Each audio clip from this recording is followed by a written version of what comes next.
Welcome to Kenton Teaches. Enjoy the video. In this video, I will show you how to make a medium box using an easy method. First, gather your materials.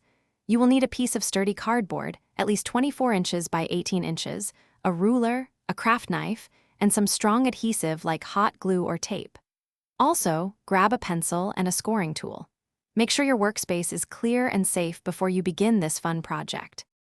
Now, let's prepare your cardboard. Carefully measure and mark a large rectangle, 24 inches long by 18 inches wide. This will be your main box template. Next, mark the center 8-inch by 6-inch rectangle for the box's base.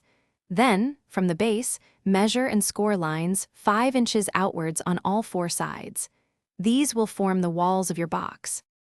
With your lines scored, it is time to cut and fold. Carefully cut along the outer perimeter of your 24 by 18-inch rectangle.